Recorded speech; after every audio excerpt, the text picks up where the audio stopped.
بسم الله الرحمن الرحيم الحمد لله رب العالمين والصلاة والسلام على سيدنا وحبيبنا محمد وعلى آله وأصحابه أجمعين خۆشەویستان و بەڕێزان بابەتی ئەم جارەمان لە زنجیرەباسی جوانتردا بە ناونیشانی مامەڵە و هەڵسوکەوتی ڕۆژانەمان لەگەڵ ئەو کەسانەدا کە موسڵمان نین. شتێکی بەڵگەنەویستە کاتێک کە ئەمڕۆ 7 ملیار مرۆڤ لەسەر زەویدا دەژی، ناگاتە ملیار و نیوێکی کە ئەهلی ئیمانە و لەسەر ناسنامەکەی نووسراوە موسڵمان. واتە لەو 7 ملیارە ناگاتە ملیار و نیوێک ئەهلی ئیسلام و ئومەتی محەممەد صلی الله عليه وسلم. بەو پێ ئێمە کەمترینی خەڵکین، هەرچەند کەمەکان مانای بێنرخی نییە، بەڵکو دای مەشتە گرانبەهاکان کەمن. ئەو شتانەی کەوا گرانبەهان زۆر کەمترن لە چاو ئەو شتانەی کەمتر نرخیان هەیە. جا بەم پێیە ئەگەر ئێمەی ئەهلی ئیمان و ئەهلی ئومەتی محەممەد صلی الله عليه وسلم لەم 7 ملیارە ملیارێکمان تقریبا مسلمانی سافە، بەخوا نیو ملیارەکەی هەر بە تەسکەرە مسلمانە، چکە کابرا نە نوێژ دەکات نە ڕۆژوو دەگرێ، هەر جاری وایە مولحیدە، بەڵام لەبەرەوەی لە باوکو دایکێکی مسلمان بۆ لە ناسنامەکەی نووسراوە موسلیم. کەواتە بەو پێیە تۆ لە نێوان 7 کەسا یەک کەس مسلمانە. دەی ئەم خەڵکە ئەمڕۆ دنیای ئەمڕۆ دنیایەکە وەکو جاران نێتۆ لە گوندێکا بژی، کابرا لە گوندێکی کوردستانی خۆمانە دەژی هەتا دەمر ئەمریکێکی چاوپێنە دەکەوت، هەتا دەمر هەر ئەهلی شارێکی چاوپێنە دەکەوت. ئەمڕۆ دنیا یەک گوندی بچووکە، لەبەرەوە تۆ بەریەککەوتنت هەیە لە ڕێگەی دەستگاکانی ڕاگەیاندن و تۆڕە کۆمەڵایەتیەکان و سەفەر و گەشتی وڵاتان و هاتنی گەشتی بیانی بۆ ناوت. بەردەوام تۆ دەچێت شەریکەیەکەوە کار دەکەی، لە کۆمپانیایەکە کار دەکەی، کابرایەتی تاجر و بازرگانی بەردەوام بە وڵاتاندا دەگەڕێی. لەم کاتەدا تۆ وەکو نەفەرێک تووشت دەبێت بە 6 کەسەوە کە هاودینی تۆ نییە. ئایا بچی پەلاماریان دەی، ئایا بیان کوژی، ئایا بیان تەقێنیەوە، ئایا مەرحەباییان بکەی، با جوانتر لەم بابەتە تێبگەین. لە سیرەی پێغەمبەر صلی الله عليه وسلم ئەو دەرسە فێر دەبین پەیوەندیمان لەگەڵ غەیرە موسڵماندا پەیوەندی ڕێز و تەقدیر و حرمەت و خۆشەویستی بێ، هیچ عیبی نییە. لە کوێی سیرەدا ئەمە دەخوێندرێتەوە؟ سەروەرمان صلی الله عليه وسلم کاتێک مامی ئەبوو طالیب یەکێکە لەوانەی مشریکە، یعنی مشریک لە هەموو کەس پیسترە لە ڕووی بێباوەڕیەوە، لەگەڵ ئەڵڵادا بتی دەپەرست. بەڵام پێغەمبەری خوا صلی الله عليه وسلم خۆشی دەویست و ئەویش پێغەمبەری خۆش دەویست. ڕێز و خۆشەویستێکی زۆر لە نێوانی ئەم مام و برازە، ئەمە پێغەمبەری ئاخری زەمانە حەزەتی محەممەدی مستەفا صلی الله عليه وسلم، سەرداری پێغەمبەرانە. ئەوەش ئەبوو تالیبێکە مشریکە و بتێک لە ماڵەکەیدایە. وتی ئەی محەممەدی برازم، دڵنیا بە پشتیوانی لێ دەکەم، قل ما شئت، بێمنەت بە چی خوا پێ ڕاگەاندووی بیڵێ. پێغەمبەر صلی الله عليه وسلم نەیفەرموو بەخوا مامە بە یەک شت پشتیوانی تۆم قبوڵە، ئەگەر مسلمان بی، مسلمان نەبی ئەو بتە لە ماڵەکەت فڕێنە دەی و سەر بۆ بدنەویکەی، پشتیوانی تۆم نایە و مەرحەبایی ناکەمەوە. پێغەمبەر صلی الله عليه وسلم زۆر سوپاسی کرد، هەموو قۆناغەکان لە پشتی پێغەمبەرەوە بوو، حتا تەنانەت ئەو ڕۆژەی کە وەفاتی کرد پێغەمبەری خوا صلی الله عليه وسلم ناوی نا عام الحزن، ساڵی ماتەمینی بۆ ژێڕا، تەعزیەباری بۆ ڕاگەیاند، خەم بە ڕوخساریەوە دیار بوو. کەواتە ئەمە ئەوەمان پێ دەڵێ خۆشەویستی لەگەڵ خزمێکتدا، لەگەڵ برادەرێکتدا، لەگەڵ کەسێکتدا کە هاودینت نییە، حتا تەنانەت تۆ دەچی لە وڵاتێکی وەکو یابانە کە کابرا بتەکەی لە بەردەمی ماڵەکەی دادانەوە، کابرایەتی توجاری بازرگانی، ئەچی معاملەی شتی ئەلکترۆنی لەگەڵ کابرایەکی یابانی دەکەی، لەگەڵ کابرایەکی سینی دەکەی، ئەو بتەکەی داناوە، ناکرێت تۆ بڵێ معاملە لەگەڵ ناکەم، مادام پیاوێکی سەرڕاستە، درۆزن نییە، دەستبڕ نییە، شتی خراپن ناداتێ، لە کاروباری خۆیدا زۆر ڕێک و پێکە، کەمر دروستە بۆی خەمبار بی، کەمر دروستە تەعزیەباریت پێوە دیار بێ. ئەمە لە سیرەی پێغەمبەر صلی الله عليه وسلم فێر دەبین. ئێمەی مسلمان بەڕێزان تەنها گەیاندنی ئاینەکەمان لەسەرە، هیدایەت بەدەست ئەڵڵایە. ها پێغەمبەری خوا صلی الله عليه وسلم بەردەوامتانە لەسەر مەرگە فەرمووی مامەگیان بەس بڵێ لا إله إلا الله، بەس ئەوەندەم بۆ بڵێ لا إله إلا الله، لە لای خوا شتێکت بۆ بکەم. سەیری ئەبوو جەهل و کافرەکانی تری کرد، وتی لەسەر دینی عەبدولموتەلیب بابم دەمێنمەوە بەداخەوە. ئەو هەموو تێکۆشانەی بۆ ئەهلی ئیسلام لەوێدا غیرە گرتی، پێی شەرم بوو بڵێم بترساوە لە سەرمەرگا ترساوە کافرەکان ئاوا بە دیاریەوە بوون پێغەمبەر صلی الله علیه و سلم لەو لای وەستا بوو وتی مامەجیان بەس قل لا إله إلا الله بەس بڵێ لا إله إلا الله بەس ئەم وشەیە بڵێ ڕزگارت دەبێ کافرەکان وتیان نێڵێ ئەها لە سەرمەرگا خەریکە ترسدا دەگرێت لەو بتپەرستی چەند ساڵە کردوتە پەشیمان دەبێەوە بەداخەوە ئەبوو تالیب وتی لەسەر دینی با و باپیرانمەم بەڵام پێغەمبەری خوا صلی الله علیه و سلم بۆشی مەحزون بوو کەواتە ئێمە هیدایەتی خەڵک بەدەست ئێمە نییە ئێمە جاری وای من وتارێک بۆ تۆ بخوێنەوە کاتێک کەسەیەکی گەنجێک گوێت بۆ ناگرێ سەریکە خەریکە عاجز دەبی ئەوە نابێت پەیامی ئیسلام وابێ تۆ پەیامەکە لەسرە بیگەیەنی و بڵێ خوایە هیدایەتی خۆشمە و خەڵکەش بدەیت ئەگە هیدایەتی وەرنەگرت بەرامبەرەکەت ئەوە ئیشی تۆ نییە پێغەمبەر صلی الله علیه و سلم بۆ عەزەمەتی خۆیەوە نەیتوانی هیدایەتی ئەبوو تالیب ئیمامی بدا بەڵام حتا مردن ئەم خۆشەویستی و حرمەت و ڕێز و تەقدیرە لە بینی ئەم مام و برازا پێغەمبەری خوا نەکرد پێغەمبەر خاتەمی پێغەمبەران لەگەڵ مامێکی کافرا هەبوو لەم بەسەرهاتی ئەبوو تالیبەوە بێمان پێ دەڵێ ئەخلاق بەس نییە بۆ ڕزگار بوون زۆر کەس دەڵێ من ڕاستگۆم دەستپاکم بە ئەخلاقم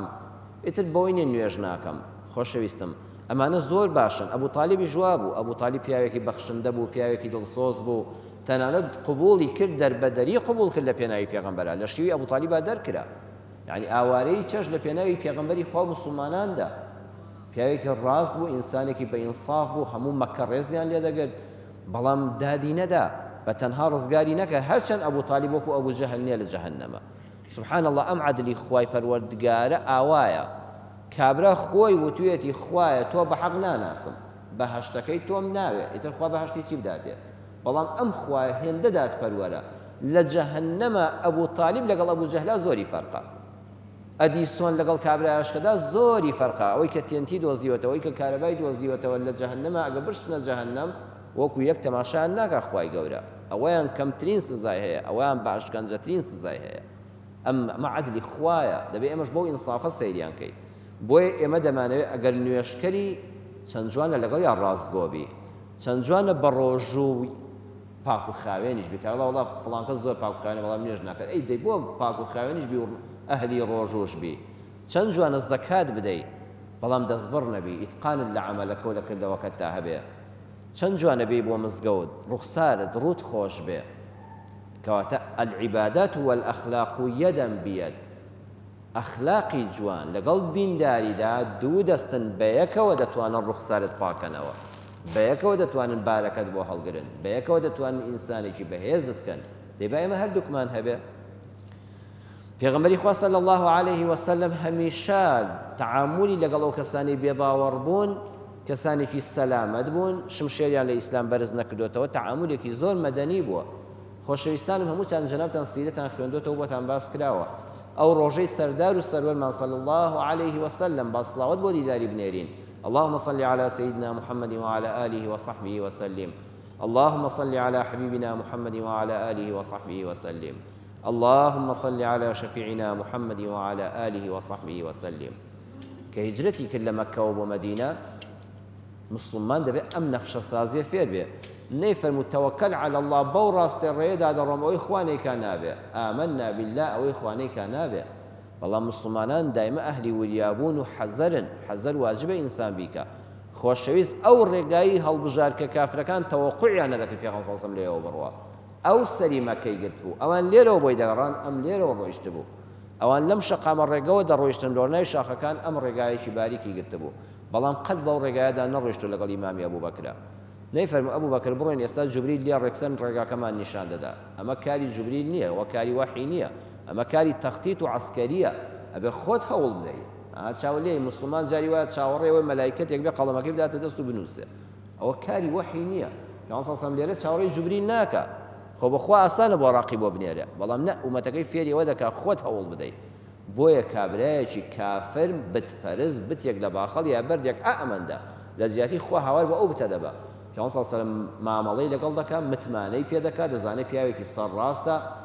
بە دوژمن نایفرۆشێ هەموو دنیای بدەنێ پێغەمبەری خوا ئاشکرا ناکە شارەزای کون بە کون و کوێر کە ڕێگاکانە دەفەرمێ وەرە عەبدوڵای کوڕی ئوڕایقت پێشمانکەوە هەتا بە سەلامەتی دەمگەیەنێ مەدینە بە کوێر کە ڕێگاکاندا بمبە واتە پێغەمبەری خوا صلی الله علیه وسلم لەگەڵ ئیمامی ئەبوو بەکر تەسلیم بە کابرایەکی کافر بوو یعنی دروستە ئیستیعانە و کۆمەک لە کابرایەکی کافری ئەمینداری شارەزا وەرگری با بتیژ لە باخەڵیا بێ ئەو ئیسلامەتی تۆ ڕێگای لێ نەبەستووی تەعامولێکی جوان لەگەڵ خەڵکا هەبێ خوا لە قورئانە نافەرمێ کافر هەر کافرە مەسیحی هەر مەسیحیە نخير ومن أهل الكتاب من إن تأمنه بقنطار يؤديه إليك ومنهم من إن تأمنه بدينار لا يؤديه إليك إلا ما دمت عليه قائما قال القرآن هذا فرمي لناو مسيحي كان دا لناو جولك كان دا لناو أهل كتابا إنساني وأمين هيا يك خزند هبه تسليمي كي خيانة بيناك أم آيات القرآن بيمان دالك تو شوي تكاري بازرگاني أوانوا مەڵە کابرا مادام مەسیحیەت دروست نێ معاملەی لەگەڵ بکەیت مادام کابرا لە ئیسرائیل دادەنیشە و جوولەکەیە لە ئەمریکا نابێ معاملەی لەگەڵ بکەم نەخێر مادام دەفەرمێت تاقیب بکەوە ئینسانی مەسیحی و جوولەکە و ئەدیانی وا هەیە ئەوەندە ئەمینە ئەوەندە دەسپاکە هەموو خەزیانەکەی خۆتی تەسلیم کە $1 خیانەت لێ ناکە دەفەرمێ هەشیانە 1 دیناری تەسلیم بکەی ئیلا بەڵگەت بەسەریەوە نەبێ و چاون لەسەری نەبێ فێڵەکت لێ دەکات خوا دەفەرمێ هەردووکیان بە چاوی یەک سەماشا مەکەن ئینسافتان هەبێ بەرامبەریان سەیری ڕەفتاریان کەن مەڵە کافر هەر کافرە مەسیحی هەر مەسیحێ نەخێرێمەوە ناڵێن ئەڵێن ئەوانەی چاکن ئەمیندارن ئەوانەش خراپن هەروەکو مسلمان ئەگەر نائەمین بێ خراپە مەسیحێکیش نائەمین بێ خراپە ئەوە ویژدانی ئەهلی ئیسلامە ئێمە لە میلەتی کووردا سوپاس بۆ خوا ئەوە فێر بووین شێخ مەحموودی نەمر شێخ مەحموود کە مەلیکی کوردستان بووە وەزیری داراییەکەی بەڕێزان چێ بووە کەریمی عەلەکە بووە کە کابرایەکی مەسیحی بووە ینی وەزیری هەموو دارایی دەوڵەتی کوردستان لە سەردەمی مەلیک مەحمووددا شێخ مەحموودی نەمردا چێ بووە کابرایەکی مەسیحی بووە شێخ مەحموود لە مەدرسەی کاک ئەحمەدی شێخ ئاوە فێر بووە مادام کەریمی عەلەکە پیاوێکی ڕەستە ڕاستی دەستپاکی داوێنپاکی بە ویژدانی دەوڵەمەندێک بووە لە کاتی قات و خڕیدا پێش ماڵە مەسیحیەکە بەشی ماڵە موسڵمانەکەی داوە شێخ مەحموود توێتی ئەم پیاوە حەیفە نەیکەی بە خەزێنەدار کەواتە گەر لە حکومەتی هەرێمی کوردستاندا کابرایەکی مەسیحی سەرڕاستی بە ئەخلاقی دەستپاک بکرێ بە وەزیری دارایی زۆر باشترە لە مسڵمانێکی دزی گەندەڵ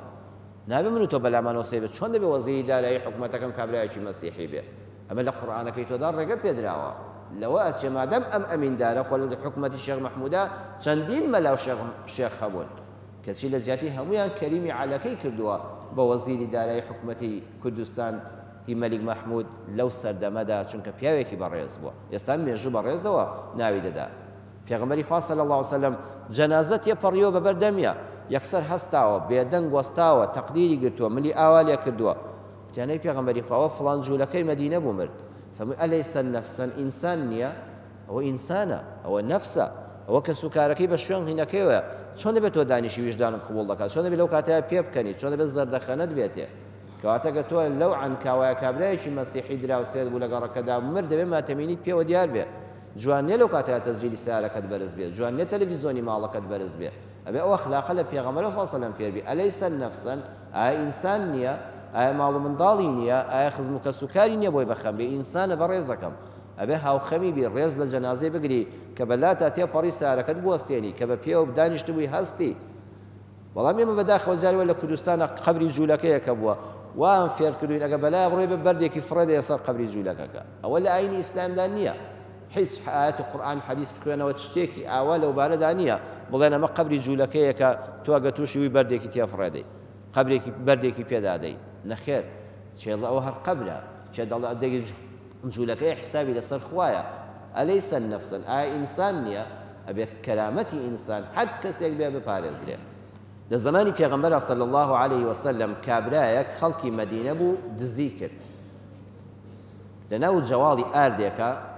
کابرایەک درعێک واتە ئەسلیحەیە وەکو دەماچەیەک بڵێ شاردبوویەوە کابرای مسلمانی خەڵکی مەدینە چوو ئەوەی دزی ئەو سیلاحە ئەو دەماچەی دزی ئەو درعی دزی کە دزی ئاردەکە کە شەو دزیبووی بیری ئەوەی نەبوو ئاردەکە شوێنەکەی بەر شوێنیان ڕۆیشتووە کابرا کە بەیانی هەستا سێری کشتەکەی نەماوە ئاردەکە ڕۆیشتە بوو ڕۆیشتە بۆ چوو بۆ ماڵی فڵان کەسەوە ئەوە مسلمانە لە خزمەت پێغەمبەر نوێژ دەکات وەڵا زانی تینی بۆ هات نیشانە و بەڵگە هەیە لە ماڵی ئەوە ڕێک چوو خێرا بە شەوی داهات و قەزێکە گەیشتە خزمەت پێغەمبەر سەلەم وەکو دادوەر و حاکم چوو خستێ ماڵی کابرایەکی جوولەکەوە پیاوێکی بەڕێز ئینسانێکی بە حرمەت بەس جوولەکەی جوولەکەی و خەڵکی مەدینەیە وەڵا شەو فڕێی دایان بن جەواڵی ئەوانەوە شتێکی بەسەرادا تەفتیشات هات وتی وەڵڵاهی باوکم هیچ لە ماڵی منان نییە بەڵام وەڵای دوێنە شەو ئاگام لێ بوو ئەو کابرا جوولەکەی چۆ ماڵی ئەو موسڵمانە ها سەیری کە بۆ خۆی دزیەکەی کردو بوختانەکەی بەو کرد دەستگای پۆلیس کە لە سەدەی 500 سال هەبووە واتە وەکو ئاسایشی ئێستا چوو سەیری کرد لە ماڵی کابرای جوولەکەدا درعەکە دۆزرایەوە پێغەمبەر صلی الله علیه و سلم بەم وەکو بە شەرێک ڕەفتار دەکات یەکسەر گومانی وابوو ئەم جوولەکەیە دزە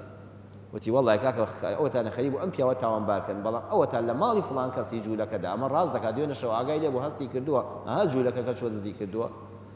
لێرەدا موسڵمانێک بەری بوو ئێمە هەموو وەکو موسڵمانێک خوالێت بە زیابێ موسڵمانێک بە دز نەناسن ئەوەتە ها کاکەوە ڕەفتاری جوولەکە لە هەر شوێنێک بێ دەستپیسە بەڵام خوای رب العالمین لە حەوتەبەقی ئاسمانەوە لە عەرشی عەظیمەوە جوبریل دەنێرێتە خوارەوە ئەو هەموو ئاەتانی سوورەتی نیسا دێتە خوارەوە إنا أنزلنا إليك الكتاب بالحق لتحكم بين الناس بما أراك الله ولا تكن للخائنين خصيما أي محمد صلى الله عليه وسلم نەچی پشتیوانی ئەو ناپاکانە بکەی با موسڵمانیش بێ حتا ئاەتەکان واستغفر لله داوای لێخۆشبوون لە خوا بکە بەو خەتەرەی بەدڵتا هاتووە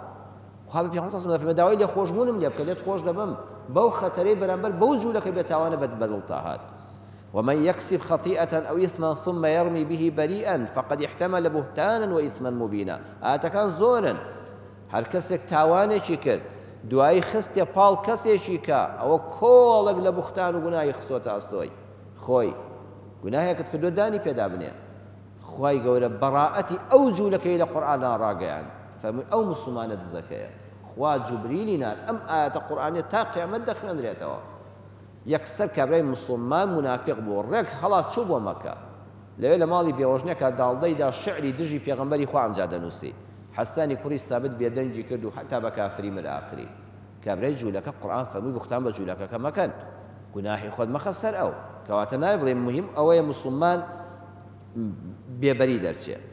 لە خلاصەی شریعەتی ئیسلامە ئەممان هەیە إن الإسلام لا يتواني لحظة واحدة عن سعيه لإقامة علاقات طيبة مع غير المسلمين لتحقيق التعاون البناء في سبيل الخير والعدل والبر والأمن وحماية الحرمات ئاینی پیرۆزی ئیسلام بۆ یەک لەحزەش مەنعی موسڵمانان و شوێنکەوتوانی نەکردووە هاوکاری غەیرە موسڵمان بن بۆ دیفاعکردن لە مافی ئینسان بۆ دیفاعکردن لە ئەمن و ئەمانی وڵات بۆ کار و کردەوە پرۆژەی جوان کەسێک بڵێ وەرە با مەشروعێکی ئاو لێرە بکەین کابراک لە بەریتانیاوە هات بە توێ موسڵمان وتی وەرە هاوکارم بە پرۆژەیەکی ئاوی خواردنەوە لەم گەڕەکەدانین نابێ بڵێ تۆ غەیری موسڵمانی بڵێ دەستت خۆش بێ وەرە منیش هاوکارم وتی وەرە با ئەمنیەتی ئەم شارە پارێزین ئەوێ بڵێ هاوکارم یعنی لە ئەمنیەتدا لە پرۆژەی خێرخوازیدا لە ئاوەدانکردنەوەی وڵاتدا سەیری ئاینی خەڵک مەکە ئیسلام دەستی موسڵمانی نەبەستووە بڵێ تۆ نابێت مەرحەبای ئەم فڵان کەسە بکەیت ئازادی ئاینی لە ئیسلامدا ابن عطاری ئەندەلوسی دەفەرمێ کە لە چواری هجری داواتە 400 ساڵ دوای پێغەمبەر صلی الله علیه و سلم ئەم بڕیارە دراوە إنه لابد لإسلام يهودي أو نصراني في الأندلس من وثيقة يقدمها للقاضي وعليها شهود بأنه أسلم غير مكره وغير فار من شيء وغير متوقع لأمر هل مسلمانك لأندلسا هل كسبوا يا مسلمان لأندلسا لصدي شواري هجري دا شواري كوتشي دا مسلمان ئەگەر مەسیحێک بوو یا مسلمان جوولەکەیەک بوو یا مسلمان دەبوو لە دیوانی قازیدا شاهید بێنێ بڵێ وەڵڵاهی من هیچ ترسێکم نەبووە کە مسلمان بووم چاوەڕێی هیچ ڕووداوێکم نەکردو لە ترسی ماڵەکەم نەبووە لێم داگیر بکرێ لە ترسیەوە مسلمان بوو بم هیچ لە ترسی شتێک ڕام نەکردووە ئەمجا قازی بە شاهیدەکان بیوتە ڕاستە ئەم پیاوە ئاوا بە دڵ و بە گیان ئیمانی هێناوە لە ئیسلام تێگەیشتە وتیانە بەڵێ ئەمجا شاهیدەکەی لێوە گیرا و ئیسلامەتەکەی لێ قبوڵ کراوە کەواتە کەسێک بە زەبری چەک بڵێ دەی شایەتمان بێنە مسلمان نەبی دەتکوشم لە ئاینی ئیسلامدا شتی وامان نییە چونکە شایەتمان یعنی چی یعنی خەڵکینە من شتێکم بینیوە بە چاو بە گوێی خۆم بیستومە دڵم قەناعەتی پێیەتی وا بەدناخی دڵەوە شایەدیە دەم کام شتە ڕاستە ئەبێ کابرا ئاوا لە دین گەیشت بێ ئێستا خەڵکمان لێ دەچێتە ئەوروپا ژنێک دێنێتەوە فەقیرش نەکە بەس بۆی مارەی کە دڵی لای مامۆستایەکی ئاینی وڵات شایەتمان دێنم هەر بۆشی نایە بڵێ لا ئیلاها ئیلا الله محەممەد ڕەسوول الله دڵێن دەی وا بڵێ ئەوەتە تۆ مسلمان بووی ئیسلامەتی ئەوە نابێ براکەم ئەبێ بێنی تێبگەێنی ئەڵڵا چییە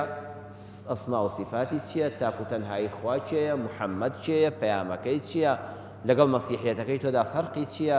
تۆ کە مسلمان دەبی مەسیحیەت لەدەست نادەی مەسیحێتی ڕاستەقینە دەدۆزیەوە ئەبێ ئەم قسانەی بۆ بکەی مۆڵەتی بدەی اینجا بڵێ ئەگەر مسلمانیش نەبی کچەکەم دروستە خێزانی ئەم مسلمانە بی یعنی ئافرەتێکی مەسیحی ئافرەتێکی جوولەکە خێزانی پیاوێکی مسلمان بە هیچ کێشەی نییە هیچ کێشەیەک لە ڕێدا نییە چەندین گەورە پیاوی ئیسلامان هەبوون بووکی مەسیحیان هەبووە یعنی نابێ ئیحراجیکەی بڵێ وەڵام مسلمان نەبی نابێت لە ماڵەکەم دابی چۆن بوو کەکەم مەسیحی بێ ئەگەر لە ئاینی ئیسلام جوان حاڵی ببی کێشە نییە ئەگەر خۆی بە تەواوی مەعنا لە دینی ئیسلام حاڵی بوو شایەتمانی بەدڵ هێنا یەخوا مبارەک بێ هەمومان پێی دڵخۆشین بەڵام داماوە تۆ دەیهێنی پێشی دەکەوێت دەی وا بڵێ وەکو تەمسیلی پێ بکەی فەقیرەوە نازانی ئیسلام چییە دواییش نازانێ باسی چییە ئێوە گوناحت دەگا ئیسلامی ئەمە ئەمەی تێدا نیە حاڵی بکە تێبگەێنە پێی بگەێنە ئەمجا خۆی شایەتمان بێنێ یەکی ڕەن بێ پرسیار بکە بڵێ دروستە منی مسلمان کچێکی مەسیحی بێنم جوولەکەیەک بێنم ئەی بۆ دروست نییە کچەکەم بدەم بە پیاوێکی مەسیحی ئێستا ڕەوانەیە خەڵکێک لە کاتی ئەم وتارەوە ڕەخنەمان لێ بگرێ وانە بڵێ بۆ خۆتان هەموو شتێک حەڵاڵە دروستە مسلمانەکە کچە مەسیحیەک بێنێ ئەی بۆ کچی خۆتان نادەن بە مەسیحێک ئەڵێن بەڕێزان هەر وەختێک کابرای مەسیحی کابرای جوولەکە وەکو من وتی بڕوان بە محەممەدی مستەفا هەیە ئەگە بڕوان بە عیسا پێغەمبەر نەبێ کافرم ئەگە بڕوان بە موسا پێغەمبەر نەبێ کافرم ئەگە بڕوان بە داود پێغەمبەر نەبێ کافرم چۆن بڕوان بەو قورئانە عەزیمە هەیە ئەگە بڕوان بە ئینجیلی حەق نەبێ کافرم بڕوان بە تەوراتی حەق نەبێ کافرم شەر بێ کابرای مەسیحیش بێ بڵێت چۆن بڕوان بە عیسا پێغەمبەر هەیە ئاوا بڕوان بە حەزەتی محەممەد ئێمەش کچی خۆمانیە دەینێ بەڵام تۆ وا ناڵێ ئێمەڵین جیاوازی هیچ پێغەمبەران نییە تۆش بڵێ جیاوازی هیچ پێغەمبەرێک نییە کەواتە کچەکەی تۆ لە لای ئێمەی مسلمان زەمانی هەیە بۆ ئازادی ئاینی حتا مردن ئەم مێردە ناتوانێت پێی بڵێ مەچۆ کەنیسە واتە گە کچێکت هێنا مەسیحی بوو خەسوو خەزوورەکەی نابێ مەنعی بکەن مێردەکەی نابێ بڵێ نابێ بچێ کەنیسە لە هەموو شەعائیری دینی خۆی بەشداری دەکات بەڵام چ زەمانێک یەک کچە مسلمانەکە لە ماڵی مەسیحەکەیدا هاتوچۆی مزگەوتی لێ قەدەغە ناکرێت بەچاوی سلمە نەقەت بۆ دنیە هەر ناوێری ئەوەندەی بە باسی حەزەتی عیسا سەیدنا عیسا و موسا دەکەین ئەوەندە باسی حەزەتی محەممەد ناکەین دەباویش باسی حەزەتی محەممەد بکاوی کێشەیەکمان نامێنێت کەواتە ئیسلامەکەی ئێمەیە دینی بەیەکەوە ژیانە بەر یەککەوتنی نییە لەگەڵ کەسا لەگەڵ هەموو کەسا تەباوڕەبایە ڕەنگە یەکێ بڵێ باشە خواردنی جوولەکە و گاوت بەڵێ تۆ مەسیحیەکە لەگەڵە لە داخلیدا لە شەریکەدا خواردنی دەستی بخۆ ئەی یەکێ بڵێت جوولەکەیە بەڵێ ئەویش بخۆ خواردنی پێشکەشکە خواردنی دەستی بخۆ ئافرەتی لێ بخوازە تێکەڵاوی بە ئەگەر مەجووسیەک بوو ئاگر پەرستێک بوو پێغەمبەر فەرمووی سەن و بهم سنەتە ئەهل الکتاب ئەگەر نامسلمانێکن لەگەڵ بوو وەکو ئەهلی کتاب تەعاملی لەگەڵا بکە یعنی مەجووسی ئاگر پەرست یەزیدی لە شەریکەدا بوو لەسەر دەواژنت بوو لەسەر مەزرعەت بوو بەڕێزەکەم گوناحت دەگا بۆ کابرای یەزیدیە بڵێ وەڵا خواردنی دەستت پیسە وەڵا هێنای بۆی بیڕێژن ئەگەر پیس و پۆخڵ بێ مسلمانیش پیس و پۆخڵ بێ خواردنەکەی پیسە ئەوانەش تەعاملی ئەهلی کتابیان لەگەڵ دەکرێت بێ زۆر ڕێزیان لێ بگری تەقدیریان بگری خواردنەکەی لێ وەرگری بیخۆی لەبەر چاوی ئەو بیخۆ یعنی منی مسلمان ئەوەندە گەورەم هەموو خەڵکم قبوڵە دەی ئەوەندە چیکڵدانم بچووک بێت چۆن ڕەحمەتی لیلعالەمینم پێ بێ دەبێ ئیسلام غەدری لێ نەکەین پەیوەندیمان لەگەڵ ئەو کەسانی نامسلمانن ئێستا خەڵکانەکە نە کافرن نە مسلمانن هەر وازیان لە دین هێناوە بەڵام ئیشیان بە کافریش نییە کاسبی خۆیان دەکەن ئەدەبیاتی خۆیان دەکەن نە نوێژ دەکات نە ڕۆژوو دەگرێت لە نەزەر چاو ناپارێزێ بەخوا حرام بێتە بەردەستی لە معاملەی ڕیبا ئەوانە فو لە دۆ ناکە بەڵام قەت دژایەتی ئەهلی ئیسلامیش ناکە یەک قسەی غەڵەتی بەرامبەر بەخوا بە پێغەمبەر و مسلمانان نەکردووە بە پێچەوانەوە ئەڵێ بەخوا لەخوا بەزیان مزگەوت کراوەتەوە وەڵی کاکە ئەوەی مسلمانە من باشترن بریا منیش وا بوومایە مادام ئەمە دەڵێ واتە لە بینی بەرەی کافر و مسلماندایە حەقی کافرانی نەش دەسەریان بکاتەوە دژایەتی مسلمانانیش ناکە ئێمە دەبێت ئەو پەڕی تەقدیری لێ بگرین لە پێشەوە سەلامی لێ بکە ئاڵە سەلام لە نوێژنەکەر نەکەی بەلای سەگا بڕۆی باشترە لە لای نوێژنەکەت دەوەڵە ئەوە لە دینی خوادانیە جوانتر لێ حاڵی بە لە پێشەوە سەلامی لێ بکە چونکە ئەو نوێژنەکەرە هیچ زەرێکی بۆ ئەهلی ئیسلام نەبووە ئەلەما وەستا دروستە زەکاتەکەمی بدەی وەڵا کابرا نوێژ ناکە ئەو منداڵەکانی بۆ ئەو منداڵانە تاوانێکیان هەیە ئەوش نەداماوەی ئەی تۆ دەبێت یارمەتی بدەی لە دەستی شەیطان ڕزگاری کەی بەڵام کاتێ من و تۆ بە چاوی نامۆیی سەیری ئەو نوێژنەکەرە ئەو عەرەخۆرە و حرامخۆرە ئەو زیناکارە دەکەین وای لێ دەکەین شەیطانی بە سەرازاڵ دەکەین واتە ئەم لە بەرەیەکایە ئێستا کابرامان هەیە شاعیرە قەت قسەیەکی بە ئیسلام نەوتووە بەڵام قەت قسەیەکی خێریشی بۆ دینی خوا نەکردووە ئەدەبیات دەڵێ شانۆکارە تەمسیلکارە سفورە ئەبێ ئێمەی ئەهلی ئیسلام ئەوەندە بە تەقدیرەوە لە مینبەری مزگەوتەوە ناوی بێنین بەلای خۆمان داڕای کێشین بۆی بەرەی کوفر بەلای خۆی داڕای نەکێشێ چونکە ئەو لەو بینەدا لەو هێڵەدا ماوەتەوە ئەگە تۆ تەقدیری لێ بگری بەلای تۆ دادی ئەگە کابرای کافر وەلای بداتێ بەلای ئەوا دەڕوە ئەمەش لەکوێدا ئەمە بەڵگەی قورئانیمان هەیە لا ينهاكم الله عن الذين لم يقاتلوكم في الدين ولم يخرجوكم من دياركم أن تبروهم وتقسطوا إليهم إن الله يحب المقسطين کابرا دەڵێن لەبەر خوا ڕقم لەو نوێژ نەکەرەیە دەمە قسەی خوایە خوا دەفەرمێ قەت خوا دەستی نەگرتووی چاکە بکەی لەگەڵ ئەو کەسەدا دژایەتی دینەکە ناکە لە ماڵ و حاڵی خۆت دەری نەکردووی خوێنی نەڕشتووی ماڵی نەخواردووی بەس خۆی بێدینە خۆی دینی خوای قبوڵ نییە ڕووی نەخوا ناکە سوزدە بۆ خوا نابە خوا دەفەرمێ نەچی بە ناوی منەوە دژایەتی بکەی ئەو من وام نەوتووەم خوا دەستی نەبەستووی لەوەی چاکەی لەگەڵ بکەی تەبەڕ یعنی چۆن کابرا پیرێکە نوێژ ناکات چۆن ڕێز لە باوکت دەگری بە ڕێز لەو ڕیش پێش بگری ئەمە فەرمودەی خوایە خوا ئەو کەسانەی خۆش دەوێت نوێژ نەکرد دێشتر لێ دەکڕێ ئەگە بە کابرا بە 1000 فرۆشتت جوانترە بەو بە 750 بدەیت پێی بسەلمێنی منی ئەهلی ئیسلام چەند بەڕێزم قسط ئەوەیە لەسەر و عەدلەوەیە خوا ئەوەی پێخۆشە دەی ئێستا من بە ناوی دینی خواوە بە ناوی خواوە ئەڵە کوڕە بەخوا چاکەکەشی پیسە بەخوا خێرەکەشی پیسە نەچی تخنیکەوی نەچی مەرحەبایی بکەیت ئەوە سەگ باشترە لەو نوێژ نەکەرە حاشا وەلیلا دینی خوا ئەوەی تێدا نییە قورئانی خوا ئەوەی تێدایە کە بۆم باسکردن ئەمە دینی ڕەحمەتەن للعالەمینە خوا لە دینەکەی خۆی زیاتر شارەزامان کە وەسەلامو عەلەیکم وەڕەحمەتوڵڵاهی وەبەڕەکاتوه